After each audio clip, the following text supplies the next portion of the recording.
आगजनी करके प्रदर्शन किया है। बीपीएससी के जो परीक्षार्थी हैं, जो अभ्यर्थी हैं, उनके ऊपर जो किए जा रहे दमनकारी नीति के खिलाफ। देखिए, जिस तरह से बीपीएससी के छात्र पटना के गर्दनी बाग में 17 दिनों से अनशन पर बैठे हुए, कुछ दिन पहले ही आपने देखा होगा किस तरह से एक फ्रॉड किशोर ने छात्रों पर लाठी से पिटवाया, किस तरह से उन्हें घायल कराया, कितने लोगों को ठंड लग गई, कितने लोगों की मौत के कगार पर है, वो हॉस्पिटल में है। फ्रॉड किशोर फिर धरना पर बैठा हुआ है। सवाल है या सरकार की है कि किस तरह से गांधी मैदान में जहां परमिशन नहीं है उस फ्रॉड किशोर को बैठने का परमिशन दिया गया है।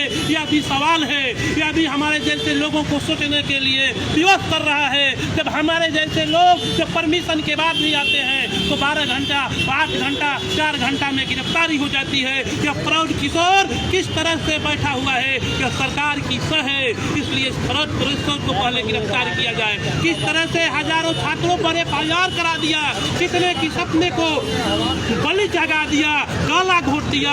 फ्रॉड किशोर पर गिरफ्तार होना चाहिए। तो सवाल है जहां तक इस नीतीश कुमार को, तो नीतीश कुमार के साथ बैठने वाले लोग यह धंधा करते हैं, यह बीपीएससी के सीट को बेचते हैं। इसलिए इस तरह की धांधली कराई गई है।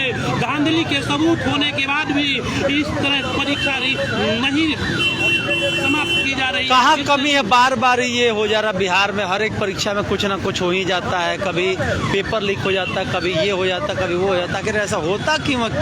क्या नेता न है ना, जो नेता यही लोग सीट को बेचते हैं, बीपीएससी के सीट को बेचते हैं, पुलिस के दलाली करते हैं, पुलिस के नौकरी के नाम पर पर्चा को लीक कराते हैं। जब यह सफेद पुरुष लोग सावधान हो जाए, पहले ऐसे लोगों की गिरफ्तारी। लेकिन एक बात बता दे सुजीत, आपको भी भली भांति ज्ञात होगा कि जो लोग कहते हैं कि सरकार को वोट नहीं देंगे, बहिष्कार करेंगे, विरोध करेंगे, शिक्षक हो, अभ्यर्थी हो, चाहे जो भी हो, और अंत में निर्णय यही होता है कि किसी के दम नहीं है, जो शब्द इस्तेमाल नहीं करता हूं मैं, कि सरकार का विरोध कर पाए। देखिए, किसी का दम नहीं है। सवाल क्योंकि बस अभी कह सकते हैं जब चुनाव आएगा तो सबसे पहले जात जमात कर दे कि ये कूद पड़ेंगे उनको समर्थन करने के लिए। किसी के पिछवाड़े में दम नहीं है कि जनता जब इन लोगों को वोट के समय चेताती क्यों नहीं, जात के नाम पर वोट क्यों देती है, मुर्गा दारू के नाम पर वोट क्यों देती है। मेरे जैसे ईमानदार लोगों को राजनीति से इसीलिए घृणा आने लगा है कि यह लोग जो दारू बेचता है, मुर्गा बेचता है, वही विधायक बनता है। उसके बाद आप कहते हैं परीक्षा में धांधली नहीं होगा।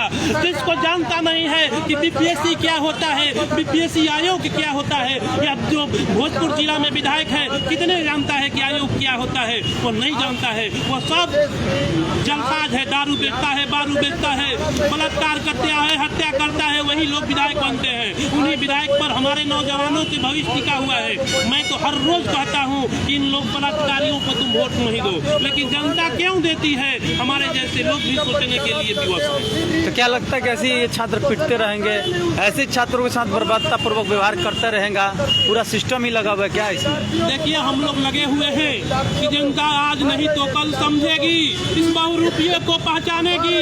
यह बहुरूपिया मेरे सपने को हत्या कर रहा है, यह बहुरूपिया मेरे खानदान को खराब कर रहा है, मेरे आने वाले जनरेशन को समाप्त कर रहा है। हम हर रोज नौजवानों को समझाने में लगे हैं। आज नहीं तो कल यह नौजवान समझेंगे और एक नया बिहार बनेगा, एक नया बिहार के सपना बनेगा। एक गरीब का लड़का भी विधायक और MP